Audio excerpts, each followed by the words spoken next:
Eleições 2022. Faltando exatos 13 dias para as eleições que vão decidir o futuro do Brasil, hoje no Jornal da Manhã, segunda edição, nós recebemos a cientista política e advogada Beatriz Finocchio. Bom dia, Bia, seja bem-vinda mais uma vez à Jovem Pan News. Bom dia, Cláudia, bom dia a todos, muito obrigada pelo convite. Bia, hoje a gente tem que começar com esse assunto que ganhou destaque aí nos jornais, todo mundo falando do debate que aconteceu ontem, as repercussões aí desse primeiro debate entre os candidatos, né, o ex-presidente Lula, o atual presidente Jair Bolsonaro. Como você viu o desempenho dos dois candidatos aí nessa noite de domingo? Cláudia, assim, a gente percebeu um debate, eu acho que de qualidade, claro que ainda falta muito para ser o esperado pelo eleitor, mas foi um debate que, no todo, foi o melhor que a gente teve até agora, inclusive de desempenho do atual presidente Jair Bolsonaro.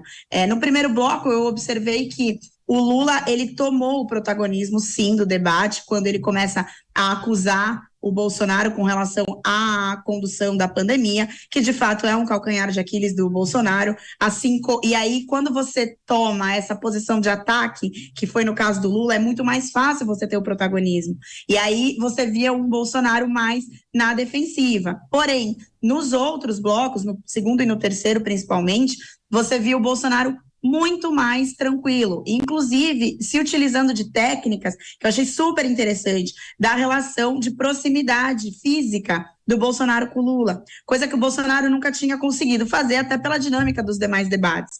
E aí, você vê uma diferença, inclusive, de altura entre o Bolsonaro e o Lula, e isso trouxe um desconforto muito grande para o candidato e ex-presidente Lula, que você percebia na fala e na expressão dele que ele se afastava. Duas tentativas ali, o Bolsonaro ainda conseguiu encostar no ombro do Lula, então ele trouxe, além do discurso de acusações contra a corrupção, que a gente já espera mesmo isso, ele fez essa questão física e teve vantagem nisso. Foi algo que eu observei e que analisei de uma positiva para o presidente, para desestabilizar o ex-presidente Lula. Como você já destacou aí no primeiro bloco, enquanto o candidato Bolsonaro focou na corrupção, Lula destacou a Covid-19, né, os assuntos que já eram bem aguardados para esse debate. Quem se saiu melhor nesse momento aí, nesses que eram dos principais assuntos aguardados realmente na hora de atacar o adversário?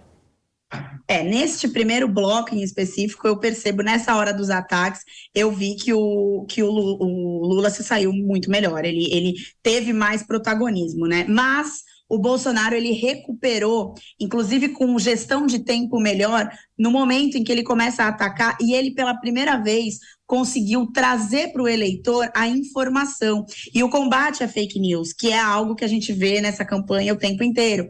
Quando ele fala, Lula, eleitor, é só vocês entrarem no Google e olharem aonde que teve mais desmatamento. Gente, essa é uma pauta extremamente importante para o governo Bolsonaro, porque ele foi muito atacado durante toda a sua gestão.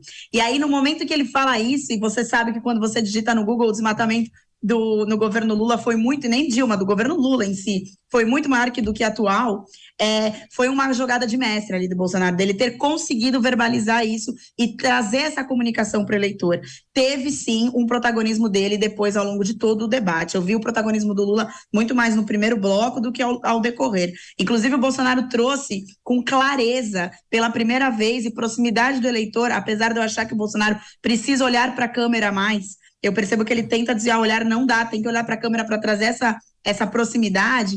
Na hora que ele fala com o eleitor sobre o financiamento do Partido dos Trabalhadores com relação às outras ditaduras, como Venezuela, Cuba, quando ele fala do metrô, por que tem metrô lá e aqui não? Ou seja, ele trouxe uma informação valiosíssima para aquele eleitor indeciso. Foi muito importante esse tempo que o Bolsonaro teve e a gestão que ele fez dos temas e pautas dentro do curto espaço de tempo. Foi uma boa atuação dele. Essa polarização entre os dois candidatos fez presente aí do início ao fim, né, Bia? Agora, você acha que com esse discurso dos dois foi possível atrair o eleitor aí que está indeciso? Teve alguém que conseguiu mudar a sua opção de voto após esse primeiro debate do segundo turno?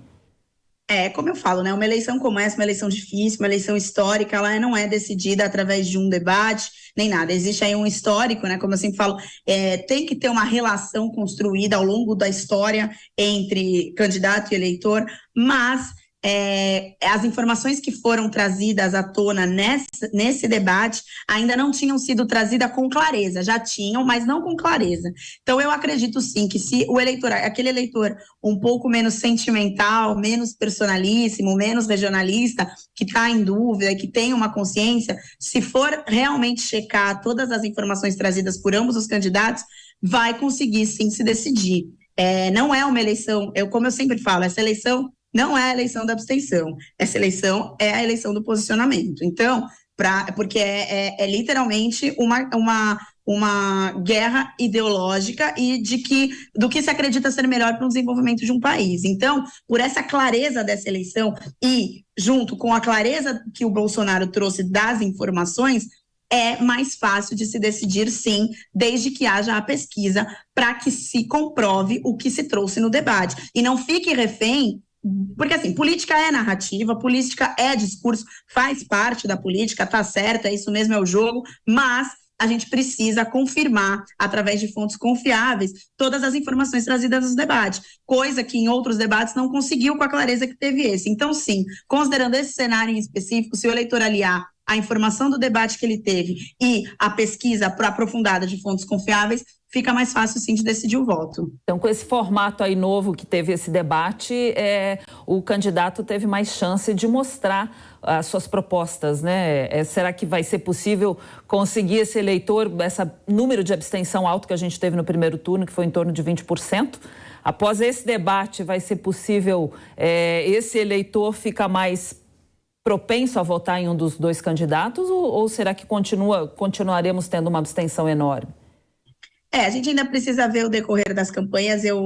Esse debate ele foi importante para o Bolsonaro e eu acho que esse debate ele trouxe para o eleitor a clareza da informação, mas precisa de mais, precisa realmente entender mais coligações, entender aí quem, apesar de eu achar hoje o eleitor brasileiro extremamente personalista, ou seja, ele se identifica com a pessoa do candidato e não com o partido, mas isso trouxe sim uma diferença importante que eu não tinha visto ainda no debate. Eu acredito que ele teve uma colaboração sim importante para os indecisos, aliado ao todo da eleição, né, das campanhas eleitorais.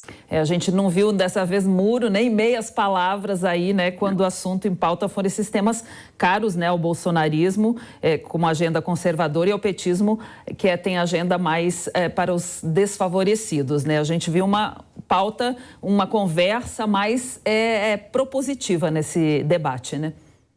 Não, total. Eu achei que faltou a exploração. O Bolsonaro ainda tentou falar sobre a regulamentação da mídia, sobre os episódios que estão acontecendo, absurdos de tentativa aí de regulamentação, né, e de liberdade de imprensa, uma ofensa direta à liberdade de imprensa, mas ele trouxe esse assunto. Eu achei que foi uma pauta que podia ter sido mais explorada por conta dos recentes acontecimentos e que fazem diferença imediata para a campanha eleitoral, né? Claro, você vê aí tentativas absurdas de calar a imprensa que fazem toda a diferença quando traz uma informação baseada na verdade dos fatos.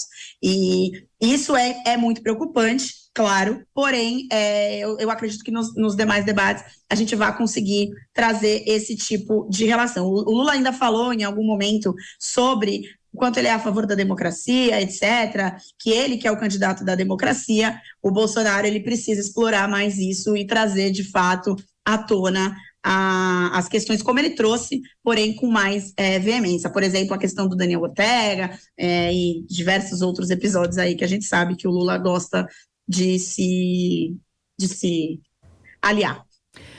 Então, um debate assim, sendo dessa forma como foi importante, né? A gente viu aí, na semana passada, teve o debate para governador de São Paulo, Tarcísio, que não topou participar.